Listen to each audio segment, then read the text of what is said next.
우리 헌법에는 표현의 자유와 집회의 자유를 보장하고 있다. 이런 식으로 트럼프가 주 방위군을 동원한다고 해도 절대 거기 우리 예하 부대는 이걸 따르면 안 된다라는 지휘서신을 보내고 그 위에 볼펜으로 여러분 지금 보시는 것처럼 우리는 미국의 그 가치를 지키기 위해서 목숨을 내놓은 사람들이다. 그 약속을 지켜달라. 이렇게 또 굳이 또 펜으로 써요. 그리고 나서 이제 또 트럼프와 척을 지게 되죠. 합참의장이. 렉스 틸러슨이 해외 순방길에 트럼프가 해외 순방하고 있는데 잘라버려요. 트위터로 또 트위터로.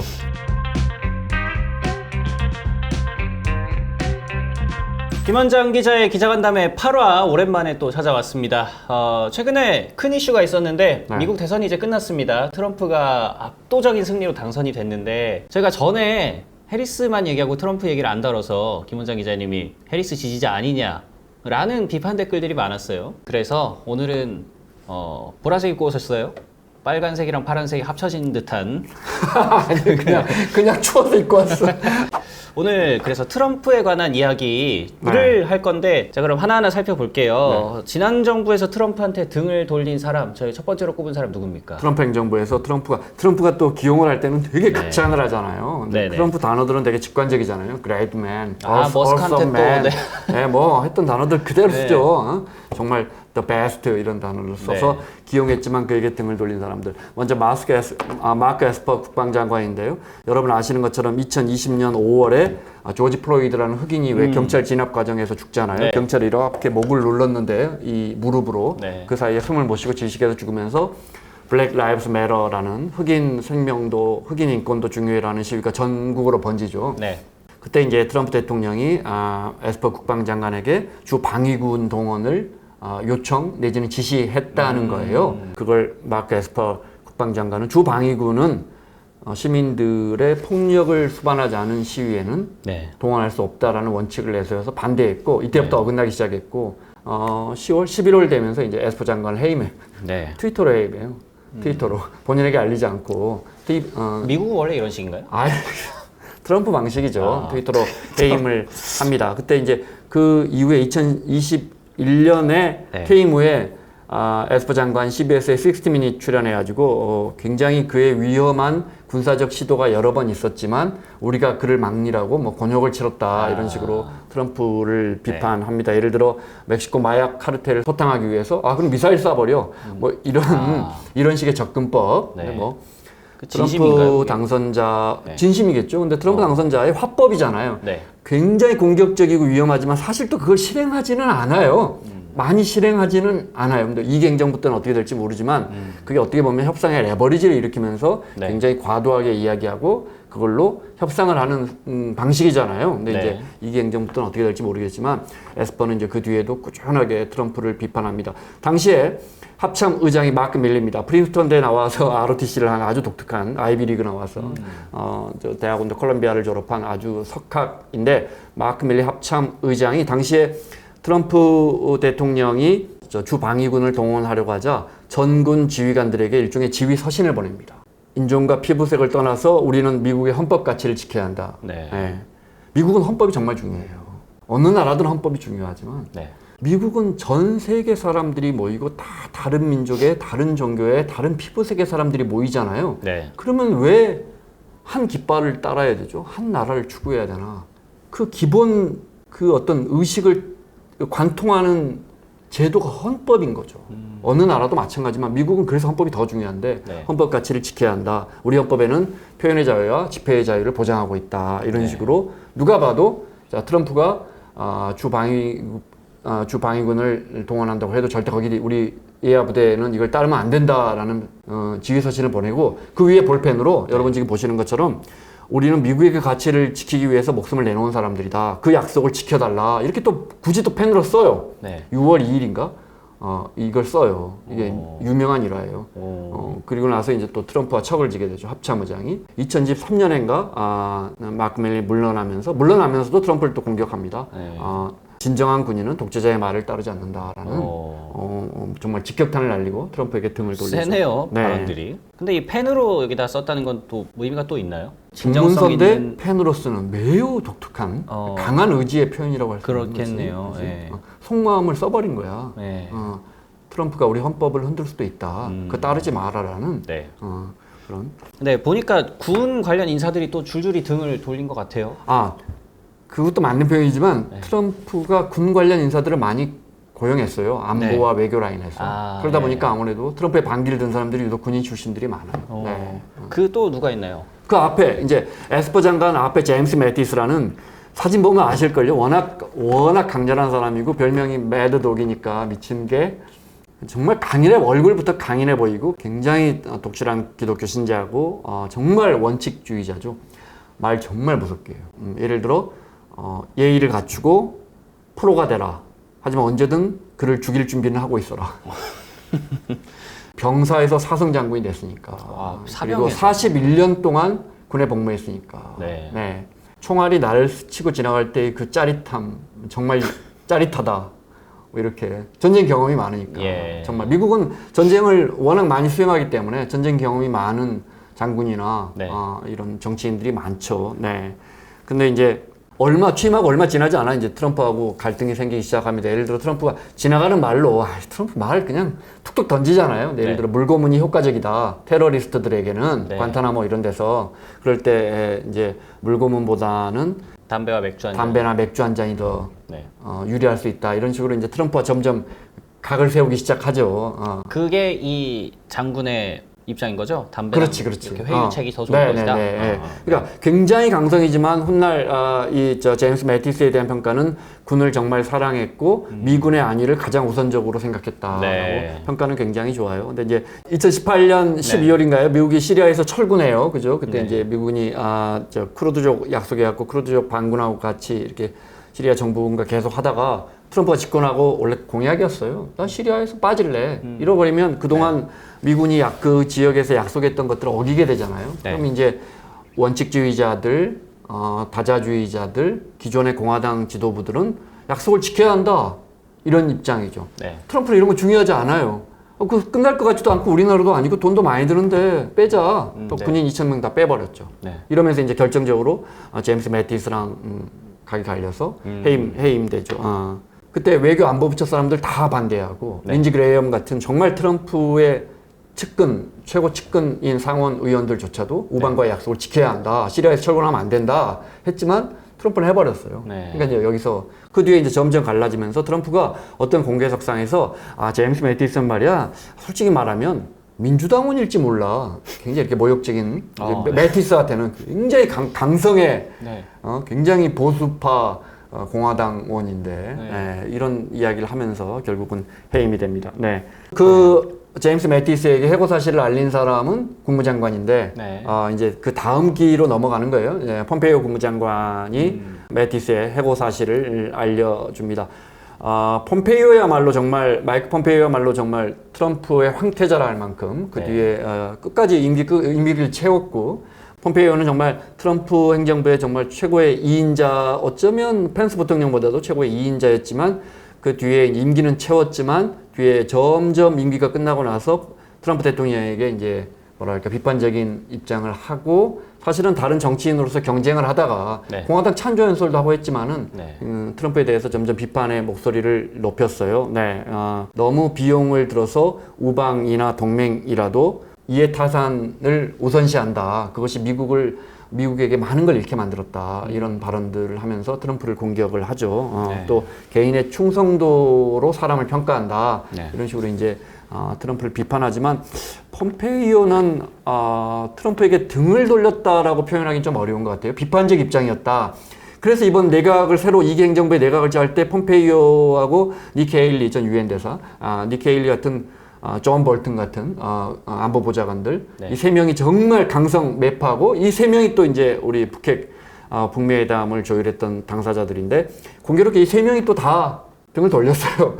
근데 그 중에 이제 폼페이오는 그래도 혹시 중용될 수 있지 않을까라는 언론의 전망이 있었지만 트럼프 대통령이 굳이 어제 니키 헤일리와 폼페이오는 우리가 초대하지 않을 거예요라고 정말 트럼프 특유의 독설이죠. 굳이 장관으로 기용 안 하면 되는데 국방장관 된다는 말이 있었거든요. 폼페이오 그 전에 CIA 국장하다가 이제 국무장관을 했기 때문에 국방장관이 된다고 했는데 굳이 그런 말로 이제 폼페이오를 날려버렸죠.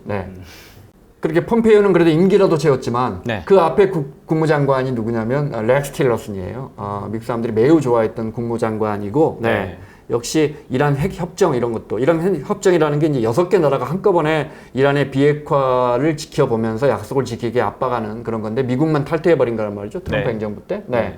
2018년인가요? 네. 그럴 때도 렉스 틸러슨 국무장관 같은 경우는 반대 입장, 약속을 지켜야 한다. 이전 정부가 한 거지만 약속을 지켜야 한다. 이런 것들 때문에 이제 트럼프는 야 이란 못 믿어. 네. 쟤들 그 탄도미사일 같은 것도 있어. 그다음에 10년 일몰 조항 같은 것도 있어요. 10년, 15년 지나면 다시 핵 관련 이걸 할 수 있게끔. 왜 해주냐, 10년 뒤에. 이거 부족해. 내가 세게 밀어붙여가지고 다시 협상할 거야. 네. 대신 이란과 오바마 행정부가 맺은 핵 협정은 내가 깨버릴 거야. 이러면서 이제 렉스 틸러슨 국무장관과는 또 네.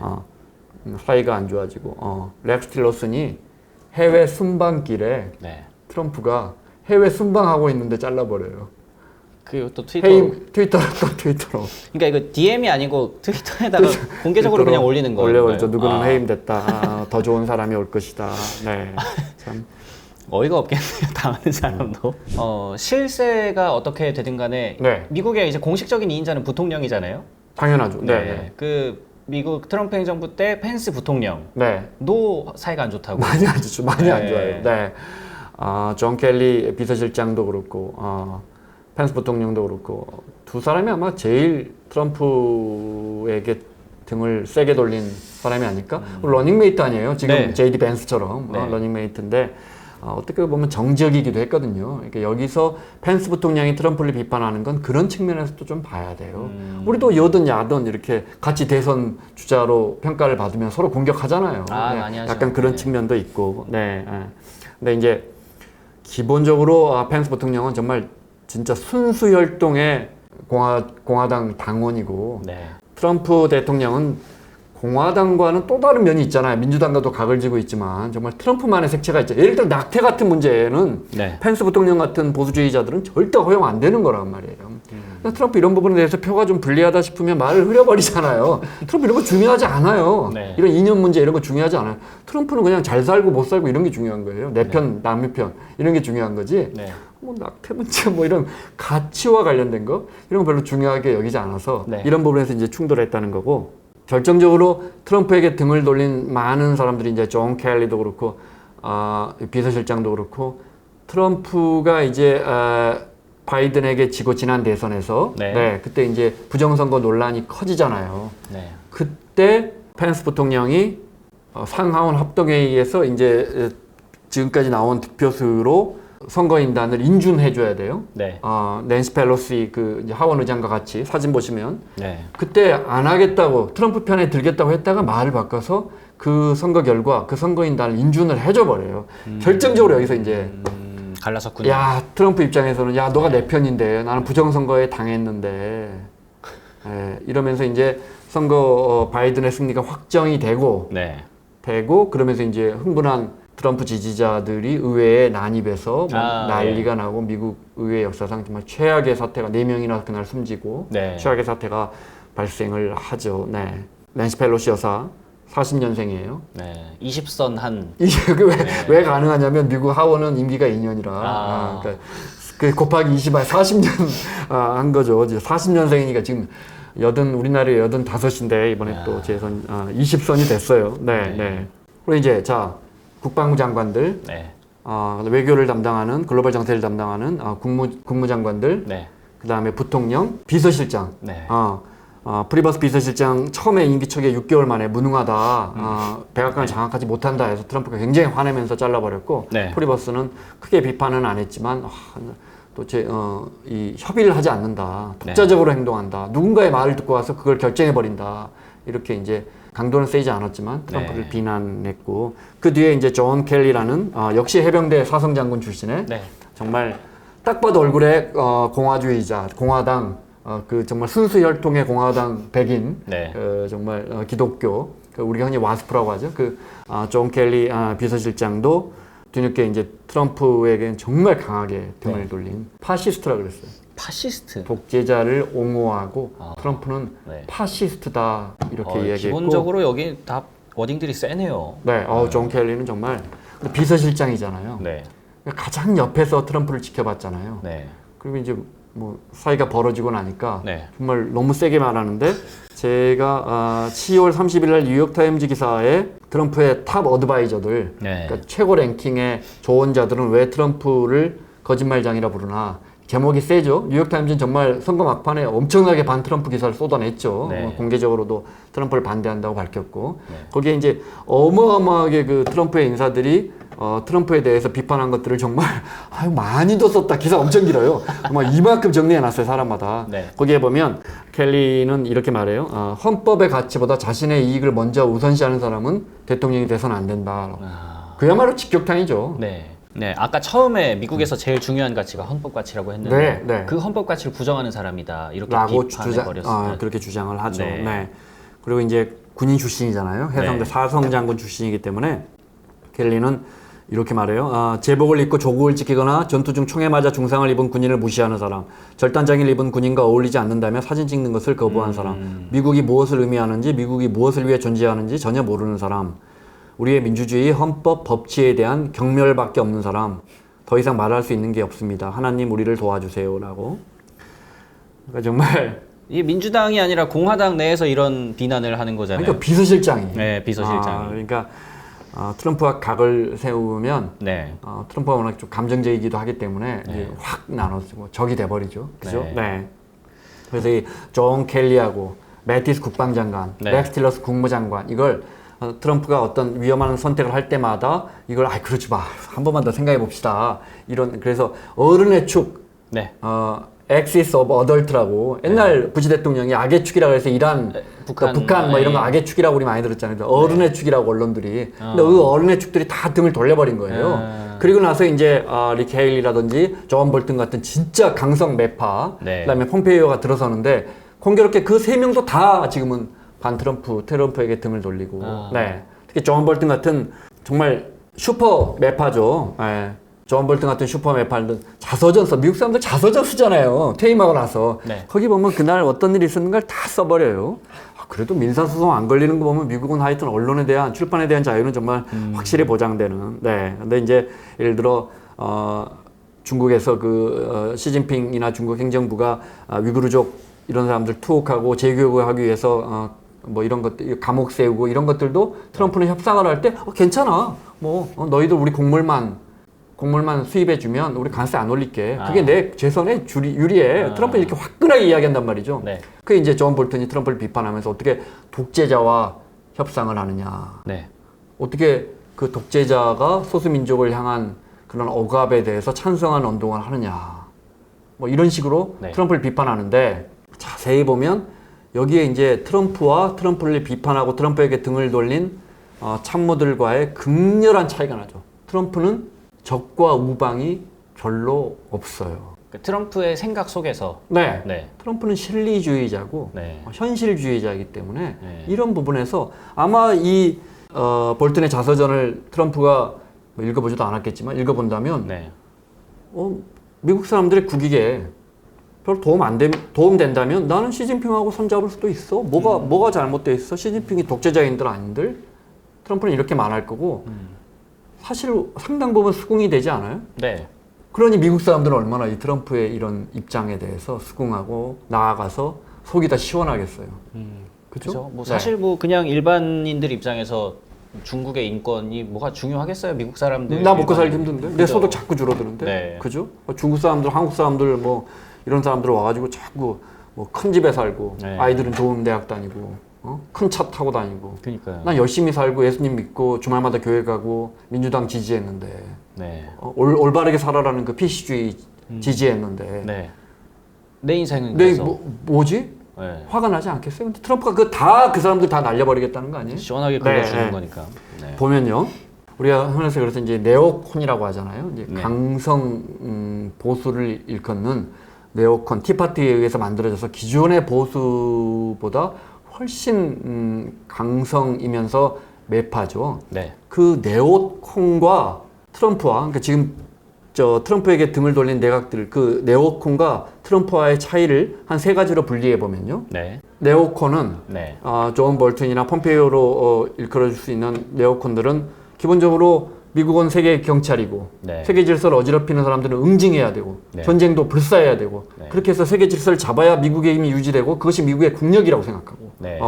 근데 트럼프는 야, 그 끝도 없더라 그 전쟁들 아프간 철수하자 네. 뭐 시리아 철수하자 그 비용 다 국민들 세금 아니냐 그 우리가 거기 왜 개입해? 네. 이기지도 못하잖아 이런 식이고 네. 네. 우방에 대해서도 네오컨들은 나토 같은 동맹국들의 우방이 중요하고 한국 같은 우방 중요하고 그래야 우리가 동아시아에서 계속 중국의 군사력 확장을 북한의 군사력 확장 이런 위협을 막을 수 있고 네. 그것이 근본적으로는 미국의 이익과 부합된다 이런 네. 생각을 갖고 있는 반면에 예를 들어 러시아는 적이다 네. 이런 생각을 갖고 있죠. 그러니까 우방이 중요하고 동맹이 중요하다. 네. 트럼프 그런 알겠어 트럼프 근데 돈은 내 우리 군대가 가 있잖아 뭐 우방 알겠어 돈은 내 네. 이런 거니까 굉장히 러시아가 적이지. 근데 나 러시아랑 친구할 수도 있어. 내 말만 잘 들으면. 네. 트럼프는 이게 어떻게 보면 트럼프는 원칙이 없고 어떻게 보면 이게 원칙이에요. 그죠? 네. 그러니까 네오컨과는 굉장히 다르죠. 이란과 북핵 문제에 대해서도 네오컨에서는 강한 압박, 전쟁 불사, 물리적 충돌도 가능하다. 이런 입장이라면 그리고 다자주의 여러 나라가 함께 북한이나 이란 핵을 꽉 눌러가지고 비핵화를 하자. 이런 거라면 트럼프는 그런 거 필요 없어. 내가 세게 경제 제재만 해. 전쟁 필요 없어. 돈 들어. 네. 내가 저 사람들 헤드 테이블로 김정은 불러가지고 그냥 오케이가에 불러가지고 내가 협상할 수 있어. 네. 이런 식이거든요. 그러니까 분명히 큰 흐름이 있죠. 크게 의견이 달라요. 겪어보니까 서로 의견이 다른 거예요. 그러니까 등을 돌리게 되는 거예요. 그러니까 그 공화당에 그동안 했던 그 입장이랑 완전히 좀 톡 튀어나와서 반대네요. 트럼프는. 그렇죠. 물론 트럼프의 그런 어떤 돌발적인 성향, 그 다음에 굉장히 직관적인 표현들 네. 이런 것들은 분명히 문제가 있죠. 그런데 트럼프 지지자는 미국 국민들 입장에서 그런 건 두 번째로 중요한 거예요. 네. 뭐 전에 그 볼튼 자서전 보면 갑자기 트럼프가 어디서 말을 듣고 와가지고 한미 FTA 협정 그 폐기해버려. 한국 애들 돈 너무 많이 벌어가. 네. 이렇게 한 거 아니에요. 근데 이게 게리콘 국가경제위원장이 네. 너무 당황해서 FTA 깨버리면 이게 자유무역 질서가 없어지니까 네네네. 이게 이제 트럼프는 이것도 기존 기득권들의 질서라고 보는 거고 네. 헤게모니라고 보는 거고. 근데 이제 게리콘 같은 국가경제위원장은 그 문서를 치워버렸다는 거 아니에요. 그런데 트럼프 대통령이 그거 잊어버리고 있어서 그 다음부터 그 문제 없어져. 만약에 그 문서 계속 있고 해결하겠으면 한미 FTA 크게 흔들렸을 거예요. 그러니까 진짜 돌발적이고 예측하기 어렵고 사실 굉장히 감정적이지만 네. 우리가 그 큰 틀을 이해하는데 이 트럼프의 등을 돌린 참모들을 보면 네. 그 뭔가 전혀 다르죠. 지정학적인 견지라든지 외교 견지, 경제를 바라보는 견지가 네. 시각이 너무 달라요. 네. 제가 그래서 트럼프 재집권이라는 말이 맞나요, 이게? 재집권이지. 네, 트럼프 재집권과 관련돼서 어떤 평론한 거를 한번 어디서 봤는데 이렇게 말하더라고요. 그 예전에 프란시스 후쿠야마가 역사의 종언이란 말을 네, 했잖아요. 네. 자유주의가 승리했다. 네. 근데 트럼프의 재집권은 역사의 종언의 종언이다. 그러니까 자유주의가 이념 대결에서 승리한 줄 알았지만 네. 근데 트럼프의 재집권은 사실상 자유주의가 끝났다는 걸 의미한다라고 하더라고요. 그리고 또 하나는 이제 그동안 미국이 벌였던 외교에 대한 거대한 환상이 네. 이제 깨지는 순간이 온다. 라고 하면서 앞으로 이런 자유주의 이념의 확산이라든가 네. 자유무역이라든지 이런 가치들이 많이 이제 가치라기보다는 이런 성향이나 이념들이 많이 이제 줄어들 거다. 그럼요. 네. 라고 하더라고요. 더 강한 트럼프가 오는 거죠. 네. 불확실성은 더 커지고 어떻게 보면 더 위험한 이기 행정부가 옵니다. 근데 네. 과거에는 이제 상하원이 있었고 의회가 많이 견제를 했지만 네. 트럼프는 이번에는 아마 자기 말 안 듣는 공화당의 핵심이라 해도 자기 말 안 듣는 사람 아마 내칠 거예요. 네. 그리고 미국은 헌재가 없잖아요. 대법원이 이제 최고 헌법기관인데 대법원도 이제 이미 벌써 공화당이 다수고 네. 점점 더 공화당 임기 끝날 때마다 이제 상원을 장악했기 때문에 네. 그렇게 되면 이제 사실은 뭐 낙태 문제처럼 가치관의 문제까지도 트럼프 행정부는 굉장히 세게 밀어붙일 가능성이 있죠. 네. 네. 자, 그래서 1기 트럼프 때는 트럼프가 좀 별종이긴 한데 좀 그래도 견제하고 뭔가 좀 말릴 만한 그런 원로들이 있었는데 네. 이제 2기에는 그런 사람들이 없어진다 이거 아니에요? 이쪽 시각으로 보면 그렇지만 네. 트럼프 맞아요. 근데 트럼프 시각으로 보면 그때 개혁을 반대하던 기득권들 꼰대들이지. 트럼프 그러네, 지금까지 소위 트럼프에게 말하면. 등을 돌린 네, 사람들. 네. 너희들도 결국은 똑같구나. 민주당의 피시주의자들과 네. 나는 모든 걸 제로 베이스에서 다시 쓰겠다 했으니까 네. 거기에 동의하는 사람들 그 첫 번째는 미국 우선주의에 동의하는 사람들을 고용할 것이고 그리고 이제 그동안 다자주의나 우방 생각했던 이런 네. 외교나 경제 정책은 정말 물밑으로 사라진다고 봐야 되고 그런 사람들을 뽑다 보면 아무래도 강한 사람들이 오지 않겠어요? 네, 대표적으로 이제 네. 우리가 트럼프가 이제 뭐 10% 보편 관세, 뭐 어쩔 땐 20%라고도 말하는데 거기 중국엔 60% 관세 때리자 이거 말고도 상호 무역법이라 해서 너희 관세 얼마 받니? 우리 이거 받는데 그래?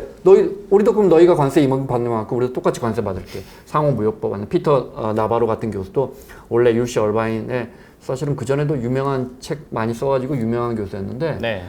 이 사람이 이제 백악관 들어가가지고 트럼프 대통령의 경제 책사 이른바 책사라고 했어요. 근데 이제 의회 난입 사건 때 트럼프가 이걸 부추겼다 이거 관련해서 나와서 증언해라 했는데 끝까지 안 했다고요. 네. 그래가지고 막 구인되는 장면이 미국 뉴스에 막 라이브로 중계되고 결국 실형받아갖고 깜빵 갔다 왔거든요. 네. 이런 사람들이 지금 상호무역법을 제정하자고 하고 있고 트럼프 옆에서 이제 경제정책을 위반하고 있다고요. 그러니까 굉장히 강성들이 되겠죠. 이런 사람들은 반 중국은 물론이고 네. 한국한테 뭐 한국이나 대만, 독일, 일본처럼 미국한테 돈 많이 벌어가는 나라들은 봐줄 거 없어 이런 입장을 갖고 있을 것이고. 네.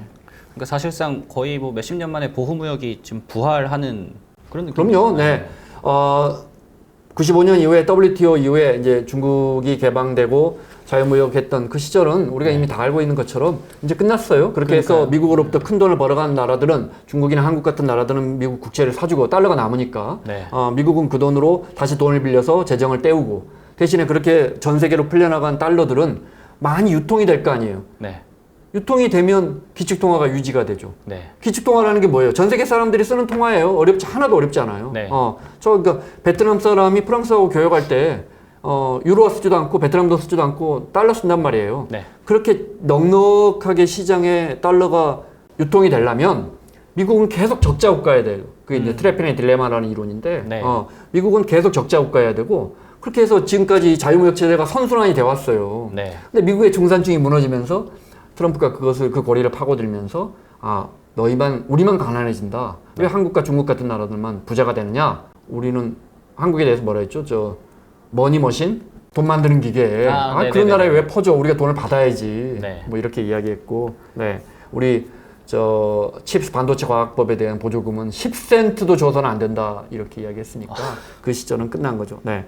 그리고 이번에 트럼프에게 아주 시원하게 샤럿을 받은 일론 네. 머스크. 네. 나 또 내각에 들어갔다고. 막 연설을 하는데 뒤에서 춤추대.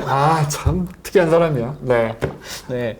이번에 내각이 구성됐다고요? 네. 정부 효율성위원회 또 정부 효율성부의 장관으로 내정된 것 같아요. 방금 전 기사가 나왔는데 트럼프는 지금 정부 공무원 30% 줄여버리겠다는 거 아니에요? 교육부 아예 없애버리겠다는 거 아니에요? 그러니까 트럼프는 기존의 질서를 모두 새로 쓰겠다는 거예요. 네.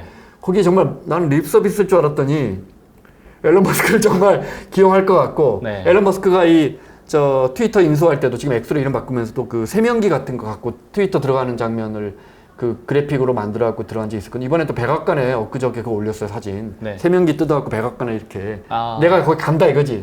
거기서 세수하겠다 이거지. 세면기 뜯어 가지고. 근데 진짜 가네.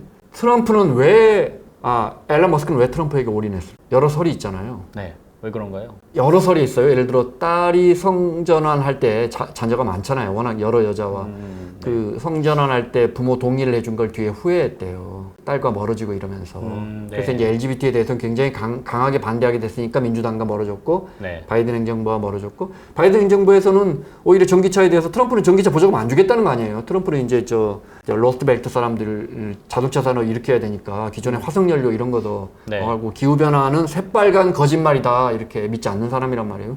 그래서 전기차에 대한 보조금도 안 주겠다고 했으니까 당연히 앨런 머스크하고는 결이 안 맞지만 바이든이 전기차 보조금 줄 때 이렇게 비싼 차는 안 해주잖아요. 어느 나라든. 근데 테슬라는 이제 그레이드가 높은 건 이제 보조금 빠지니까 이런 데서도 또 화가 났고 바이든하고 이제 회담할 때 그때부터 이제 바이든을 반대하기 시작했다. 그러면서 이제 트럼프를 지지하기 시작했다는 건데 저는 기본적으로 앨런 머스크라는 사람은 굉장히 뛰어난 사람이고 머리가 좋은 사람이고 테슬라는 정말 규제 산업이에요. 새로운 업종이 떠오르면서 독점하고 있잖아요. 수많은 규제가 이루어지잖아요. 네네. 엄청나게 규제가 많잖아요. 그래서 뭐 저 캘리포니아의 공장 지으려다 텍사스로 가버렸잖아요. 막 세금도 많이 내라고 하니까 아, 나 안 해. 이런 거 지키려면 나 안 해. 네. 노조 관련 규제도 많고. 네. 굉장히 강한 사람이고. 그러니까 그 규제를 단판지어서 풀어줄 사람이 누굴까? 차라리 해리스보다는 트럼프가 네. 낫지 않나. FTC인가? 연방거래위원회 여기서 이제 엄청 규제 세게 한단 말이에요. 근데 네. 재밌는 것은 벤스 부통령이 리나칸 여기 이제 연방거래위원회 위원장 임기가 정해져 있어. 내년까지 언제예요? 임기 채울지 이것도 지켜봐야 되는데 네. 리나칸한테 되게 잘한다고 했다. 규제 세게 하거든. 네. 근데 그때 세게 규제했던 회사들을 찾아봤더니 메타, 아마존, MS예요. 네. 공교롭게 MS 빌 게이츠는 이번에 해리스한테 베팅했던 네. 기부금 많이 냈던 메타는 의회 난입 부추겼던 트럼프의 계정을 그 페이스북 계정을 폐쇄해 버렸다. 뒤에 살리긴 했어요. 네. 네. 폐쇄해 버렸으니까 벌써 문 밖에 났죠. 네. 구글 벤스 부통령은 구글 폐쇄하자고. 구글 알고리즘이 네. 우리에게 불리한 것만 올라온다. 하고 구글 폐쇄.